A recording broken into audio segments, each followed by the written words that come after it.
Assalamualaikum warahmatullahi wabarakatuh.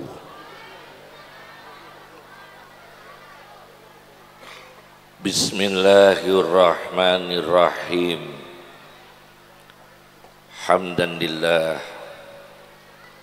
salatan wassalaman ala sayyidina wa habibina wa tibbi qulubina Muhammad ibn Abdillah Rasulillah wa ala man sahibah wa man tabi'ah hudah, amma ba'd.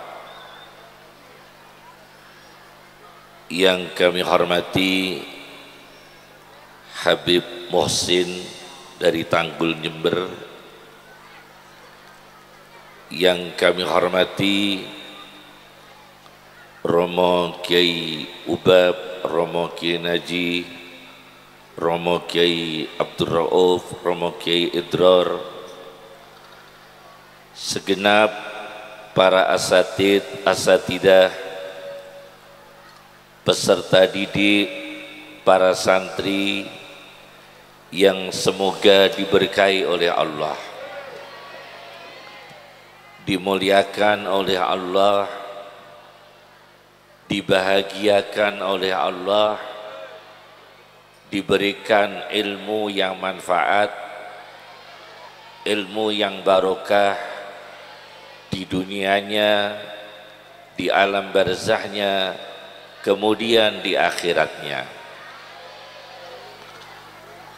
Sholawat yang kita lantunkan, kita nikmati, kita hayati, semoga menjadi motivasi kita sebagai generasi yang cinta kepada Rasulullah, generasi yang menghidupkan sunnah Rasulullah Sallallahu Alaihi Wasallam. Izinkan kami mengangkat satu bab dalam satu kitab Sayyid Muhammad Ibn Alawi Al-Maliki. Kitabnya berjudul Muhammad Rasulullah Sallallahu Alaihi Wasallam Al-Insanul Kamil. Nabi Muhammad manusia yang sempurna. Di dalam kitab tersebut Sayyid Muhammad Ibn Alawi Al-Maliki menceritakan satu hadis di mana Rasulullah menemukan bangkai seekor kambing yang umur setahun. Jadyun itu bangkai yang umurnya baru 1 tahun. Bijadyin asakka, telinganya kecil. Keadaan bangkai di pasar. Bangkai kambing ini yang cacat secara fisik. Sudah bangkai, kupingnya kecil. Diambil oleh Nabi. Lalu Nabi mengatakan, siapa yang mau membeli bangkai ini dengan harga 1 dirham?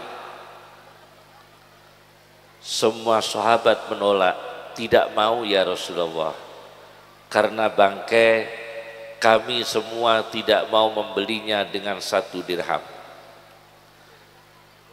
Siapakah yang mau menerima bangkai ini tanpa membayar sepersen pun? Sahabat tidak mau karena bangkai. Jangankan bangkai, ketika hidup saja kami tidak mau karena telinganya kecil, apalagi sudah menjadi bangkai. Akhirnya Rasulullah Shallallahu Alaihi Wasallam mengatakan, demi Allah, dunia lebih hina daripada bangkai ini. Demi Allah, dunia lebih hina bagi Allah daripada bangkai tersebut kambing yang umur 1 tahun yang telinganya kecil. Ini Sayyid Muhammad memberikan kata komentar, Nabi membawa alam fikir manusia dari hal yang kelihatan mata menuju zihniyah ilmiah, pemikiran yang kemudian kita merenung. Bangkai tidak berharga, dunia lebih tidak berharga daripada bangkai. Ini Nabi, kata Sayyid Muhammad, melakukan transformasi, yaitu dari surah mahsusah, bentuk yang kelihatan mata bangkai, dibawa pada dihniyah ilmiah, pada pemikiran supaya kita tahu lebih hina dunia daripada bangkai. Itu kata Sayyid Muhammad dalam catatannya di dalam kitab Muhammad Rasulullah Al-Insanul Kamil. Jadi kita sebagai manusia dibawa oleh Rasulullah, kalau melihat hal yang kelihatan mata, berfikirlah. Kita melihat musibah, berfikirlah. Kita melihat kemungkaran, berfikirlah. Kita melihat dosa, berfikirlah. Kita melihat kebodohan, berfikirlah. Kita melihat kesesatan, berfikirlah. Itu arah Sayyid Muhammad Ibn Alawi Al-Maliki. Kenapa demikian? Karena menurut hitungan yang kami hitung dalam Al-Quran, ternyata berfikir itu disebut 18 kali. Kata fakkaro dalam bentuk fi'il madhi, kemudian yatafakkaru, kemudian yatafakkaruna, kemudian tatafakkaruna, kemudian tafakkaru, berfikir 18 kali totalnya itu. Fakkaro, ingat kami, hanya 1 kali dalam Al-Quran. Kata fakkaro 1 kali. Kemudian yatafakkaru 2 kali. Terbanyak yatafakkaruna mencapai 11 kali. Tatafakkaruna hanya 3 kali. Tafakkaru 1 kali. Nah, total 18 kali. Ternyata kita harus berfikir. Di antaranya berfikir dalam diri sendiri. Awalam yatafakkaru fi anfusihim. Berfikir dalam diri kita sendiri. Ini tanggal berapa? 28. Iya. Bertepatan hari Sumpah Pemuda. Kebetulan auden yang datang ini rata-rata anak muda. Kita ini sebagai pemuda, pemuda itu dalam Al-Quran, innahum fityatun amanu bi rabbihim wazidnahum huda. Ialah pemuda yang menjaga imannya, menjaga akidahnya. Ini anak Habib, kalau kita di Indonesia memang senang melihat umat Islam banyak, tapi persentase di Majelis Ulama Indonesia, Komisi Dakwah melaporkan persentase umat Islam menurun. Jadi menurun. Ketika Orde Baru itu memang umat Islam mencapai 90%. Tapi MUI, laporan dari Komisi Dakwah, sekarang umat Islam di Indonesia tinggal sekitar 75%, kurang dari 80%. Apakah data ini akurat atau tidak akurat? Data ini valid atau tidak valid? Paling tidak kita ini menjadi prihatin. Umat Islam banyak yang cinta agamanya tapi tidak pernah membawa orang lain masuk ke Islam. Kemudian tidak diwaspadai umat Islam keluar dari Islam. Pemurtatan besar-besaran, akidah rusak. Pemuda-pemuda ini tren, sekarang tren pakai baju yang baju itu metal misalnya, metal. Ini anak tidak tahu kalau baju metal ini merusak iman dia, merusak akidahnya, merusak psikologinya, tidak tahu. Kemudian apa yang masuk dalam gizi manusia, gizi yang masuk dalam tubuh manusia, khususnya anak muda, itu tidak gizi yang membentuk akhlak yang baik. Karena apa? Wahudiya bil haram. Gizi yang masuk gizi haram. Jadi kita ini prihatin. Orang Islam baik itu benar atau tidak tinggal 75%. Kalau di Blora itu ada musola namanya fi dinillahi afwajan.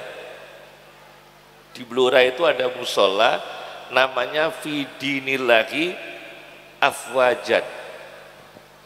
Masuk di dalam agama Allah berbondong-bondong. Ini berpikir dalam diri sendiri. Yang kedua, Al-Quran bicara wa yatafakkaruna fi khalqis samawati wal ardi. Berpikir dalam penciptaan langit dan bumi. Kalau bapak dan ibu guru tahu istilah hukum alam, itu kalau yang mengucapkan orang Islam istilah hukum alam, memang dia memaknainya ciptaan Allah yang ada pada alam. Tapi istilah hukum alam pertama muncul itu ateis, bukan Islam. Istilah hukum alam muncul itu bagi mereka yang ateis. Einstein, adik-adik tahu Einstein, ahli fisika, itu dulunya Yahudi, tapi akhirnya ateis, tidak percaya Tuhan, apalagi Allah Subhanahu wa ta'ala. Dia faham langit, dia faham bumi, tapi tidak percaya Tuhan. Maka dia munculkan istilah hukum alam, menghilangkan tauhidnya, seolah-olah tidak ada campur tangan Allah kepada alam. Alam terjadi dengan sendirinya. Dan ini pendidikan masuk tanpa disteril. Tanpa disteril. Jadi kadang-kadang tauhid kita dengan pelajaran kita itu kadang berlawanan. Tauhid kita mengatakan kullun biqadarih, kullun biqada'ih, semua dengan takdir Allah, semua dengan keputusan Allah, tapi kita disuguhi hukum alam yang produknya orang ateis. Nah, maka caranya harus bagaimana? Hukum Allah yang ada pada alam, itu yang benar. Hukum Allah yang ada pada alam, ini berpikir namanya. Karena Rasulullah tadi teorinya dari sesuatu yang kelihatan mata, bawalah ke alam pikiran. Itu Sayyid Muhammad Ibn Alawi Al-Maliki. Dua. Yang ketiga, berpikir dalam madu, lebah. Fihi syifa'un linnas, inna fi dzalika la ayatan liqaumi yatafakkarun. Allah mengeluarkan madu. Corona itu yang terbaik pakai madu. Pakai madu terbaik. Kalau tidak bisa madu Yaman kan mahal. Ya sudahlah, madu gembong. Gembong pati itu kan murah. Madu gembong, madu batang itu murah. Kalau madu dari apa? Yaman, mahal. Pokoknya pakai madu. Karena apa? Itu bagus untuk corona. Fihi syifa'ul linnas. Di satu negara saya punya teman namanya Iqbal. Iqbal ini adalah pakar Islam dalam bidang herbal di Malaysia, Dr. Iqbal. Dia belajar di Norwegia. Di Norwegia itu ada rumah sakit khusus Tibbun Nabawi, tapi yang punya Kristen.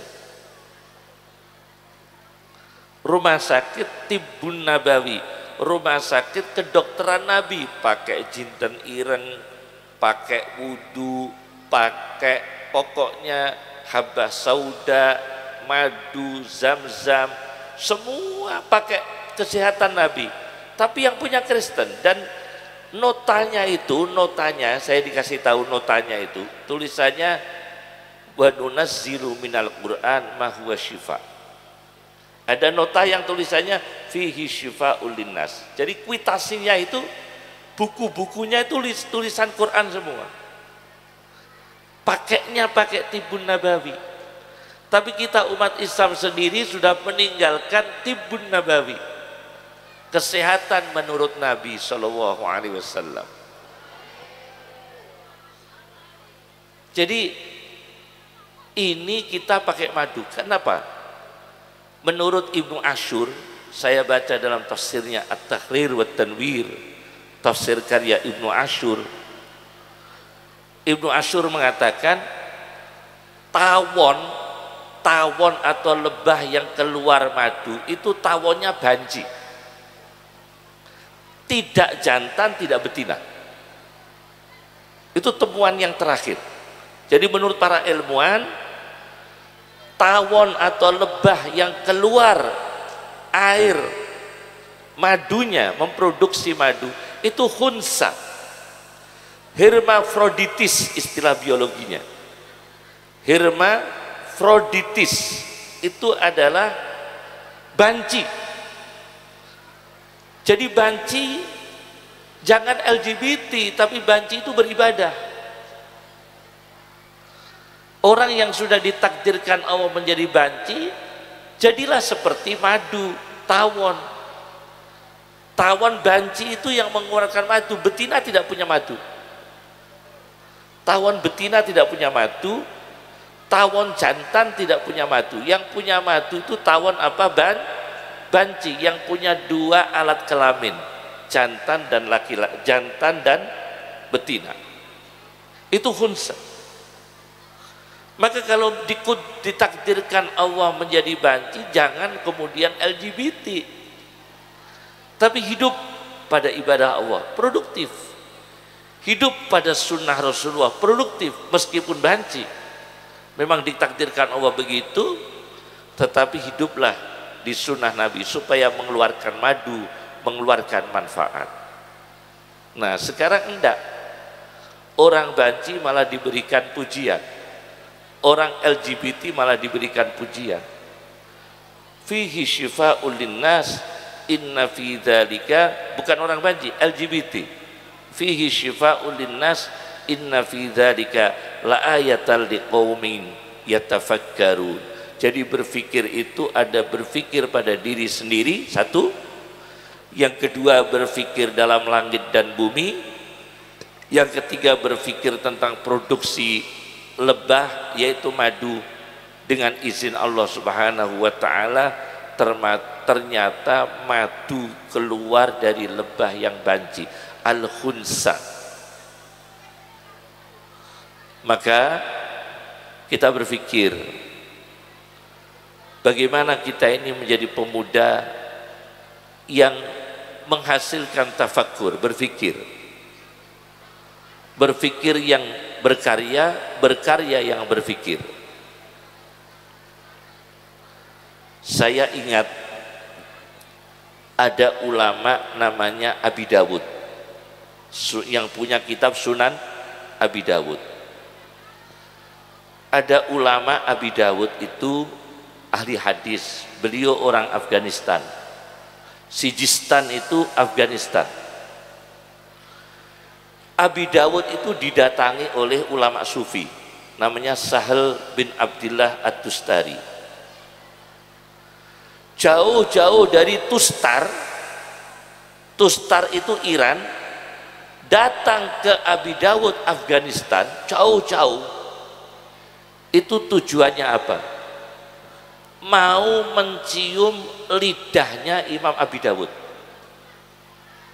Jadi ketemu Imam Abi Dawud keluarkan lidahmu, lidahmu keluarkan, aku ingin mencium lidah yang membaca hadis Nabi. Karena lidahmu itu penuh dengan hadis Nabi, akhrij lisanak, keluarkan lidahmu, aku cium. Nah, ini berpikir pada organ manusia. Carilah organ manusia yang lidahnya berilmu. Seperti Imam Abi Dawud, lidahnya penuh dengan hadis, dicium oleh Sahal bin Abdillah At-Tustari. Subhanallah, saya tidak pernah lihat ada santri mencium lidahnya kiai. Belum sampai ada santri saking cintanya sampai mencium lidahnya kiai, itu jarang saya temui. Yang ada santri sekarang maklari kiai, ada santri maklari kiai. Tapi kalau santri mencium lidahnya kiai hampir tidak ada.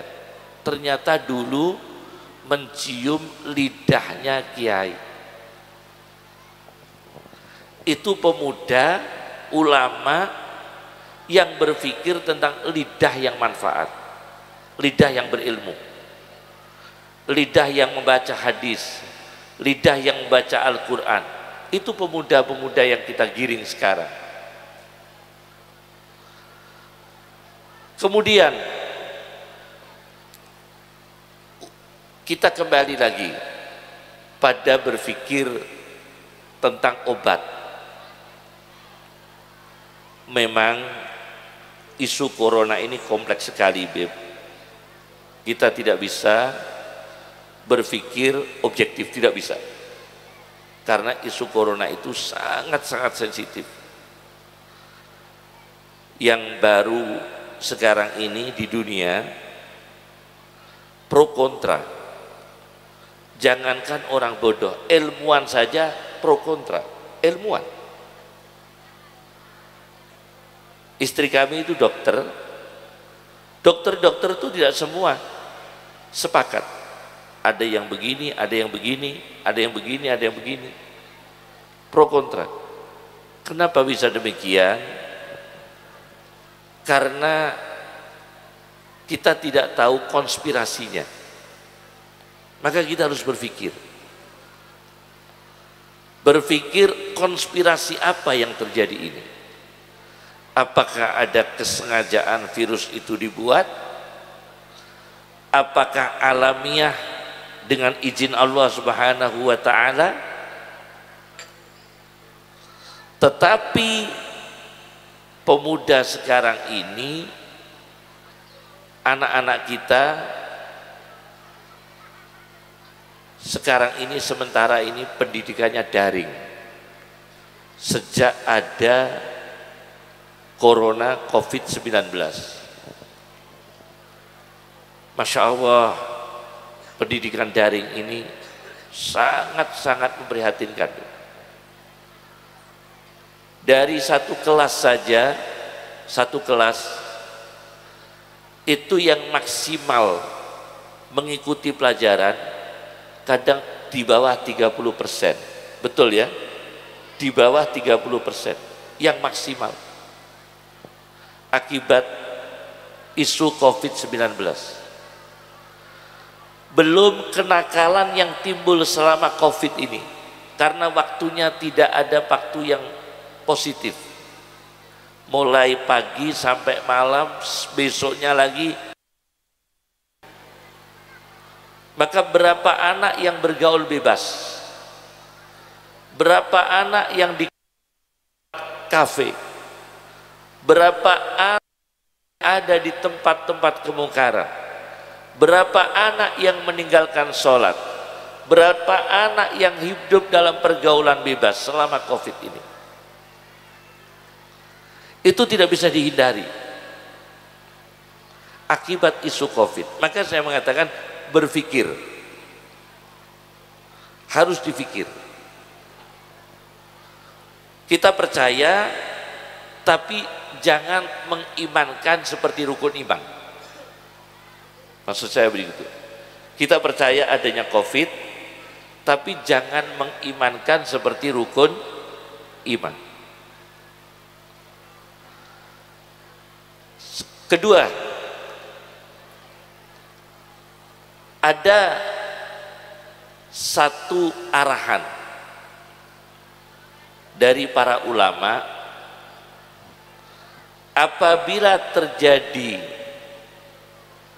pemuda-pemuda itu jauh dari pendidikan, itu kita mengambil resiko yang terkecil. Tidak berilmu ibadah lebih baik. Memang ibadah berilmu, tapi kalau bagi mereka yang selama ini tidak di pondok, tidak di sekolahan, Masya Allah, mereka ini gersang ilmu, tapi jangan sampai gersang ibadah. Gersang ilmu tapi jangan sampai gersang ibadah.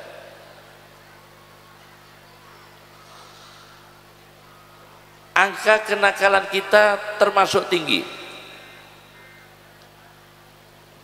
Pornografi itu memang buatan Yahudi, betul, buatan Yahudi. Swiss termasuk tinggi. Tapi ranking yang termasuk 10 besar pornografi adalah Indonesia. Itu diakui atau tidak diakui. Jadi situs porno itu konsumen tertinggi termasuk Indonesia. Situs porno.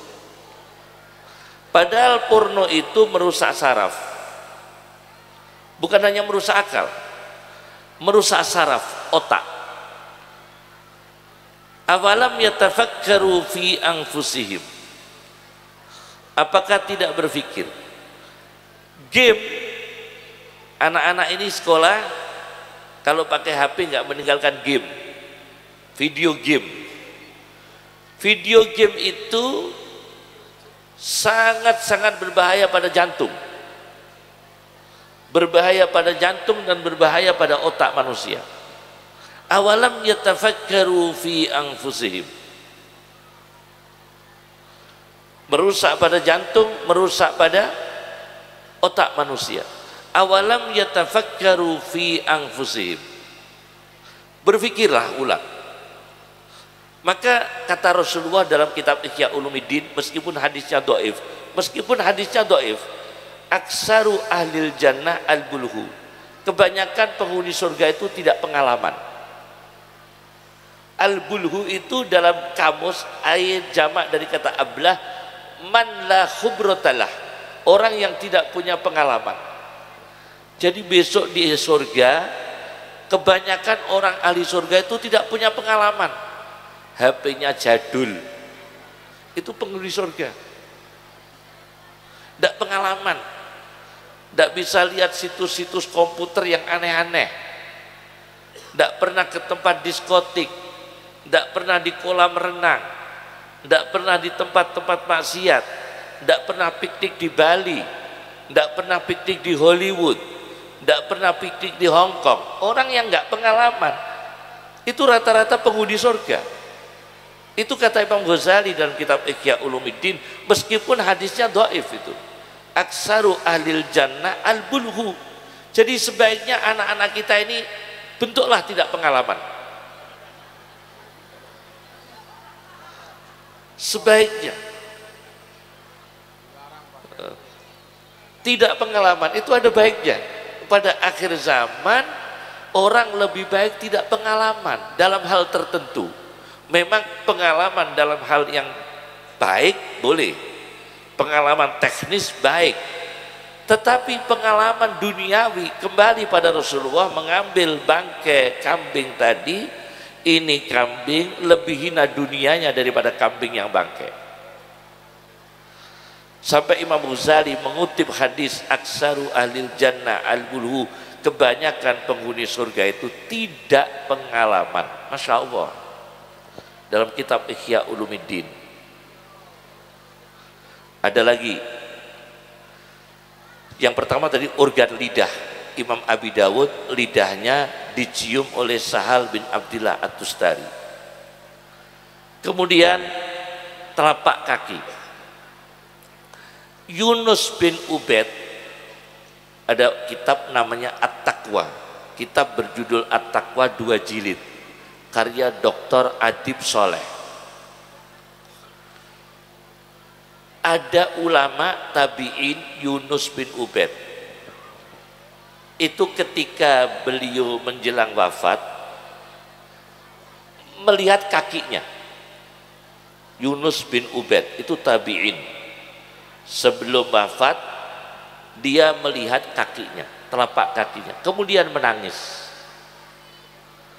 Yunus bin Ubaid menangis melihat telapak kakinya sendiri.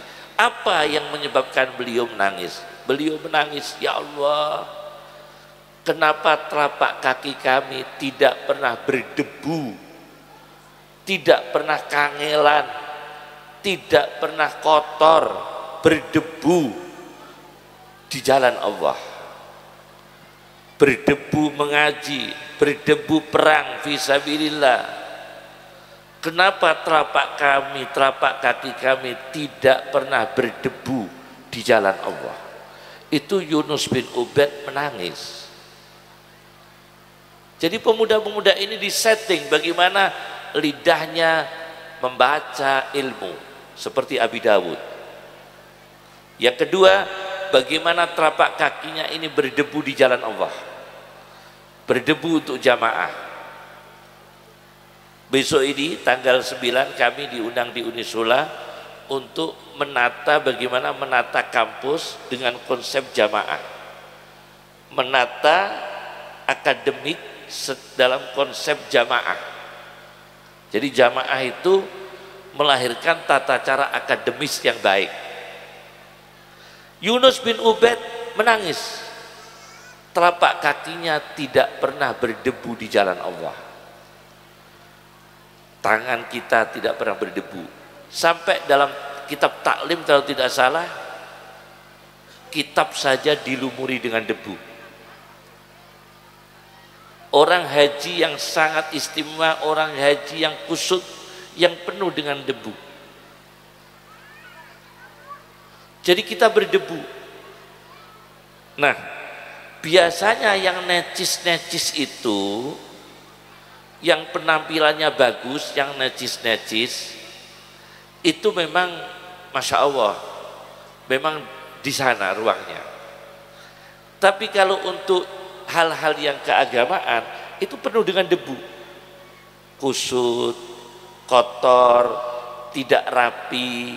Masya Allah, pada zaman Belanda, pondok pesantren terapi itu Tebu Ireng pada zaman Belanda. Karena di Tebu Ireng santri itu sudah pakai setrika pada zaman Belanda. Jadi mau dolan ke kamar sebelah itu bajunya disetrika dulu. Mondok di Tebu Ireng, ayah saya Kiai Musa Sarang, Mbah Ghazali almarhum, Mbah Ghazali, Kiai Musa, Mbah Juwaini, Kiai Fadl Senori, itu satu angkatan dengan ayah saya di Tebu Ireng. Itu kalau mau ke kamar sebelah bajunya tidak rapi itu malu. Bajunya rapi disetrika dulu. Mau ke kamar sebelah disetrika dulu. Dan menunya sudah istimewa di Tebu Ireng itu. Karena di Tebu Ireng itu Mbah Hasyim Asy'ari jual sate kambing. Ini saya buka ini. Mbah Hasyim Asy'ari itu punya kantin, menunya apa? Sate kambing. Jadi santri zaman Mbah Hasyim itu malah makannya itu sate kambing. Tapi Mbah Hasyim Asy'ari subhanallah, mulai berpakaian sunnah, pakai sandalnya sunnah, actionnya sunnah, jihad, pikirannya sunnah. Tidak pernah Mbah Hasyim Asy'ari masuk tempat kamar mandi itu lepas songkok, tidak pernah, pakai sunnah. Jadi masuk toilet kepalanya tertutup, itu Mbah Hasyim Asy'ari, pakai sunnah. Memberi sangu putra-putranya semua sama, pakai sunnah. Semua pakai sunnah Mbah Hasyim Asy'ari. Nah, itu menghidupkan sunnah Rasulullah SAW. Pemuda-pemuda ini bagaimana mereka ini berpikir, telapak kakinya penuh dengan debu fisabilillah, kepalanya berdebu fisabilillah, tangannya berdebu fisabilillah, kakinya berdebu fisabilillah, jerih payah letih di jalan Allah. Itu telapak kaki. Pertama lidah, kedua telapak kaki, yang ketiga kepala. Imam Abu Hanifah itu diceritakan punya murid namanya Abdullah bin Farruh. Abdullah bin Farruh itu pernah kepalanya kena bata rumahnya Imam Abu Hanifah. Jadi bata rumah Imam Abu Hanifah itu jatuh. Bata di rumah Abu Hanifah jatuh, ngantem kepalanya Abdullah bin Farruh, menjatuhi kepalanya Abdullah bin Farruh dan berdarah. Apa itu, luka berdarah. Maka Abu Hanifah menawari, saya ganti uang atau saya ganti hadis. Begitu Imam Farruh. Masya Allah. Abdullah bin Farruh, kepalamu terbentur, bata jatuh dari rumahku. Karena itu bata rumahku menjatuhi kepalamu. Kepalamu bocor dan berdarah. Saya ganti uang atau ganti 300 hadis? Kira-kira kalau sekarang milih mana? Uang. Tapi Abdullah bin Farruh yang kepalanya pecah, terbentur, kepalanya berdarah, bukan pecah, berdarah, memilih 300 hadis daripada menerima uang daripada Abi Hanifah. Ini orang dulu lebih cinta ilmu daripada uang. Itulah pemuda, kepalanya tidak diperhitungkan, karena ilmu 300 hadis lebih mulia daripada kepalanya. Ini ajaran Imam Abi Hanifah radhiyallahu anhu. Awalam yatafakkaru fi anfusihim, berpikir pada diri kita, mulai dari lidah kita, telapak kaki kita, kepala kita. Ini berpikir dalam awalam yatafakkaru fi anfusihim.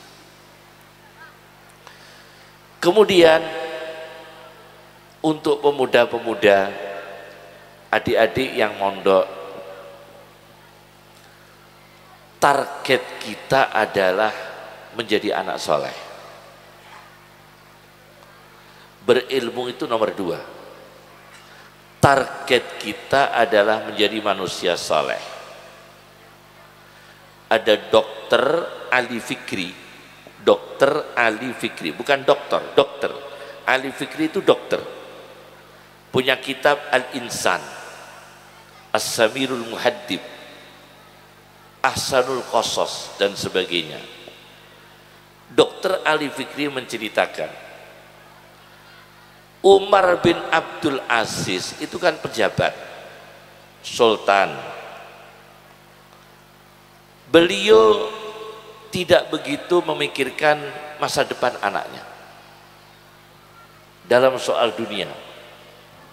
Kalau soal ilmu iya dipikir, Soal akhlak iya dipikir beliau, soal keselamatan iman dipikir beliau, soal kebahagiaan akhirat dipikirkan beliau, tapi soal kesejahteraan dunia sama sekali tidak dipikir.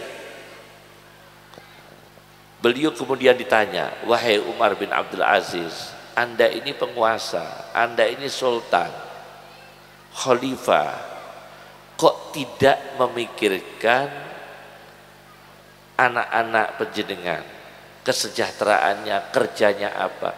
Kata beliau, kalau anak saya ini soleh, wa huwa yatawallas sholihin. Kata beliau, kalau anak-anak saya ini soleh, wa huwa yatawallas sholihin, nanti Allah yang mengurusnya. Tapi kalau anak saya ini saya targetkan sesuatu,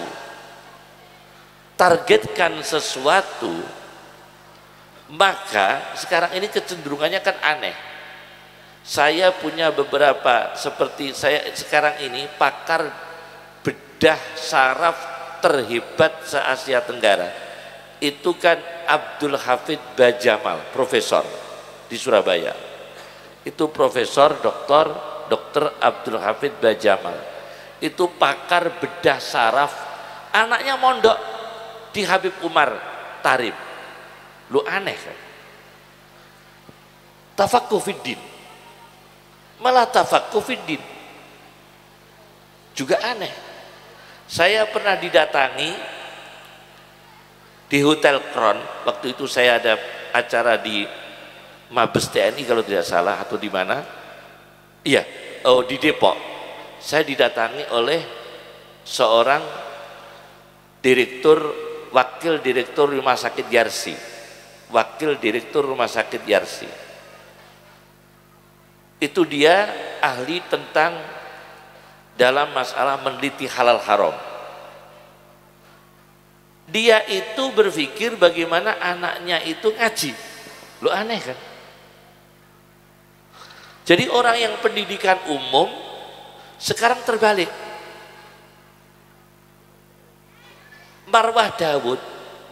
Bu Marwah Daud, petinggi Golkar waktu itu, cucunya atau anaknya itu mondok di Banyuwangi, mondok di pondok pesantren yang sangat di pedalaman, mondok di pedalaman sekali, sangat pelosok sekali. Kata beliau, kalau untuk bisa bahasa Inggris tidak usah saya pondokkan, di Jakarta bisa. Untuk tahu pengetahuan umum di Jakarta bisa. Tapi saya ingin anak saya soleh. Ini nyetaknya nggak semua tempat. Tidak semua tempat bisa mencetak pemuda menjadi soleh. Itu pikiran orang sekarang. Syekh Nabil Al-Ghomri, muridnya Syed Muhammad Ibn Alawi Al-Maliki Al-Mu'ammar Ammar Huwah, itu kan ahli kimia. Beliau ahli kimia. Dunnun Al-Misri ahli kimia. Subhanallah. Saya punya sahabat penanggung jawab dakwah di Cicagu, masih hidup sekarang. Itu penanggung jawab dakwah di Cicagu. Pernah bertemu kami, cerita, izinkan kami cerita, Kiai, kami ini orang yang pertama kali mengadakan Jumatan di Cicagu, pertama kali. Sebelum kami tidak ada Jumatan di Cicagu, baru kami yang mengadakan Jumatan di Cicagu. Tapi tidak diizinkan hari Jumat, Jumatan harus hari Minggu. Ya. Tidak diizinkan hari Jumat karena Amerika Serikat boleh Jumatan tapi hari Minggu, karena Minggu itu libur kerja. Terpaksa Kiai, kami mengadakan Jumatan hari Minggu. Batinku ya tetap keliru, tetap keliru. Jumatan kok hari Minggu, itu mingguan, itu bukan Jumatan tapi apa, mingguan. Ternyata ada itu penanggung jawab dakwah di Amerika Serikat melakukan Jumatan hari Minggu. Kata dia ijtihad beliau, saya tanya, ya tetap tidak sah Ustadz Jumatan di hari Minggu. Iya, tapi daripada kami tidak mengenalkan Jumatan, nanti sulit izinnya. Pelan-pelan meskipun hari Minggu diizinkan, saya hari Minggu. Seperti Said Qutb, Jumatan di atas kapal tidak boleh kan? Tapi Said Qutb itu di kitab Fi Dhilalil Quran khutbah Jumat di atas kapal. Karena yang dengar itu orang Kristen, orang ateis, orang komunis. Mumpung ada orang komunis kumpul, dia pidato khutbah Jumat di atas kapal. Jumatan 5 orang di atas kapal, kan tidak sah secara fikih. Tapi tujuannya dakwah. Itu pernah dilakukan oleh Said Qutb, diceritakan dalam kitab Fi Dhilalil Quran. Jadi orang merintis, orang soleh itu pokoknya difikir sekali kesempatan bagaimana orang menjadi soleh. Wa yatawallas shalihin. Umar bin Abdul Aziz sampai mengatakan, kalau anak saya soleh, Allah yang akan mengurusnya. Wa yatawallas shalihin. Awalam yatafakkaru fi anfusihim. Berpikir dalam diri sendiri. Jadi target kita adalah anak-anak ini menjadi soleh, orang tuanya soleh. Yang terakhir, Rasulullah Shallallahu Alaihi Wasallam itu punya doa. Doa ini juga bagus untuk dibaca supaya punya keturunan yang baik, punya jantung yang sehat, dan punya organ yang bagus. Di dalam kitab Musnadu Ahmad, Rasulullah Shallallahu Alaihi Wasallam berdoa, Allahumma inni a'udzubika, ya Allah, sesungguhnya kami berlindung kepadamu, min syarri sam'i, dari keburukan pendengaranku. Ya Allah, jangan sampai saya mendengarkan musik-musik yang tidak bermanfaat. Min syarri sam'i, dari keburukan pendengaranku. Wa basari, dan buruknya penglihatanku. Sehatkan pendengaran kami ya Allah, sehatkan penglihatan kami ya Allah.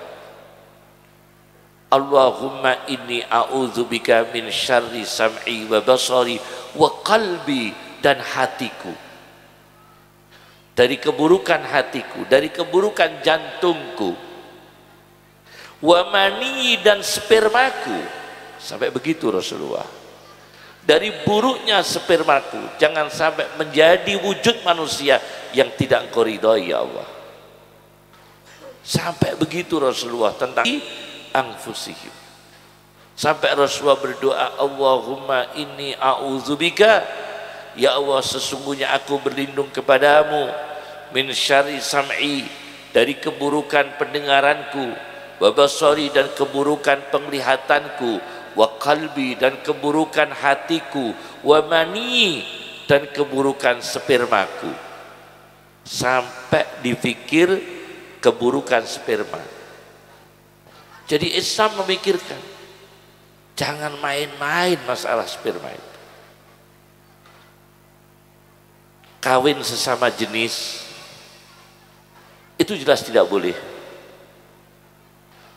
Ini yang mau dilegalkan tuh di negara-negara barat, sudah dilegalkan. Kalau di negara barat itu memang istri bersuami lebih dari satu.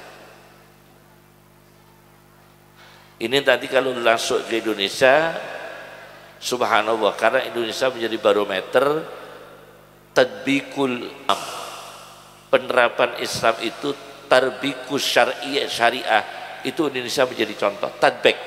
Jadi memang negaranya belum negara yang bersyariat Islam, tapi tadbiknya itu sudah banyak menerapkan syariat Islam. Tadbik penerapannya, alhamdulillah masih banyak cara-cara Islam dijaga, tapi dalam koridor, dalam lampu merah Indonesia ini. Karena apa? Masuk juga banyak, bahaya-bahaya yang masuk juga banyak. liberalnya juga menyesatkan, komunisnya juga menyesatkan, ateisnya juga menyesatkan, lebih-lebih permisif, ibahiyah, permisif, ibahiyah, menghalalkan segala cara. Itu juga berbahaya masuk di Indonesia.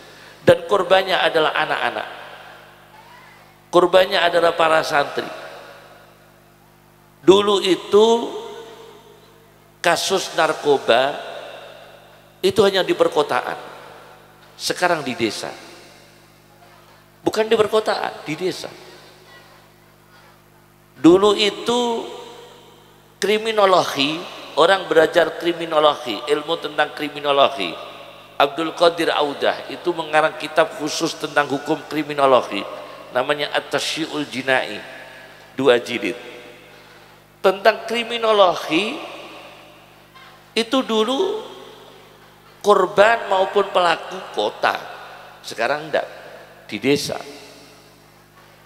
Sekarang di desa. Kenapa demikian? Karena pengaruh-pengaruh seperti itu, pengaruh akidah yang tidak terjaga. Maka anak-anak ini tidak tahu, kadang tidak tahu ini Yahudi, ini komunis, ini apa, tidak tahu mereka. Mereka tidak tahu, jadi tidak punya syuuri, tidak punya rasa. Nalurinya ada aktif, pikirannya nggak aktif. Wahum la yash'urun. Kalau dicetak menjadi ulama sulit, karena Allah telah membatasi. Manusia tidak bisa dicetak jadi ulama semua, bahkan lebih banyak tidak bisa dicetak ulama. Walakinna aksaron nasi la ya'lamun. Kebanyakan manusia tidak bisa dicetak ulama. Walakinna aksaron nasi la ya'lamun. Kebanyakan manusia tidak bisa dicetak menjadi ulama. Tapi jadilah orang yang saleh. Seperti tadi, soleh di jalan Allah. Awalam yatafakkaru fi anfusihim, berpikir tentang langit dan bumi sesuai dengan syariat Allah. Alhamdulillah, ilmuwan Islam sudah banyak. Seperti kalau mohon kami izinkan, seperti guru-guru yang mempelajari yang mengajarkan ilmu pengetahuan alam, bisa lihat buku 2 jilid hasil seminar di Nurtanio. Jadi di situ ada 2 jilid bagi guru yang mengajar pengetahuan ilmu alam supaya tahu hubungannya Al-Quran dengan ilmu alam. Itu yang dikumpulkan dari hasil seminar di Nurtanio. Itu banyak di situ. Al-Quran bagaimana meluruskan pemikiran itu supaya tahu, paling tidak berusaha untuk tidak berlawanan dengan Al-Quran dan Sunnah. Kemudian banyak lagi ulama seperti siapa itu dalam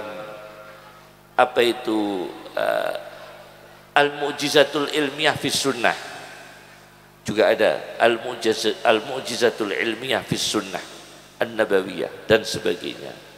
Inilah yang bisa saya sampaikan, semoga bermanfaat, barokah. Terakhir kami mau memberikan doa dari Mbah Hasyim Asy'ari yang diberikan kepada ayah kami diberikan kepada kami, yaitu doa tahassontu bihisni la ilaha illallah Muhammadur Rasulullah. Tahassontu bihisni la ilaha illallah, aku membentengi, aku menjaga dengan benteng la ilaha illallah Muhammadur Rasulullah. 6 kali dibaca dengan ludah kecil. Jadi ke kanan baca ludah, ke kiri membaca ludah, ke belakang baca ludah, ke depan, belakang, atas, bawah, kanan, kiri pakai ludah kecil semua. Itu bahasa masyarakat. Insya Allah dijaga dari semua malah bahaya, dijaga dari berbagai bahaya. Tahassontu bihisni la ilaha illallah Muhammadur Rasulullah, itu doa diberikan Mbah Hasyim Asy'ari kepada ayah saya dan ayah saya diberikan kepada saya. Ini doa untuk menjaga sami-sami. Itu ijazah dari Mbah Hasyim Asy'ari untuk menjaga supaya kita ini terjaga, diri kita, iman kita, tauhid kita, kesehatan kita, keselamatan akhlak kita, keselamatan harta kita, keselamatan rezeki kita. Tahassantu bihisni la ilaha illallah Muhammadur Rasulullah. Allahumma akhdina bil ilmi wa zayyinna bil hilmi wa akrimna bit taqwa wa jamilna bil afiyah.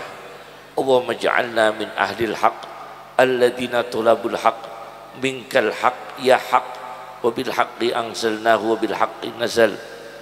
Allahumma kun lana wa la takun alaina biyadikal khair innaka ala kulli syai'in qadir. Akhrijna minad dhulumati ilan nur, akhrijna minad dhulumati ilan nur, akhrijna minad dhulumati ilan nur. Subhanaka Allahumma wa bihamdika asyhadu an la ilaha illa anta nastaghfiruka wa natubu ilaik. Wa akhiru da'wana anil hamdulillahi rabbil alamin. Assalamualaikum warahmatullahi wabarakatuh.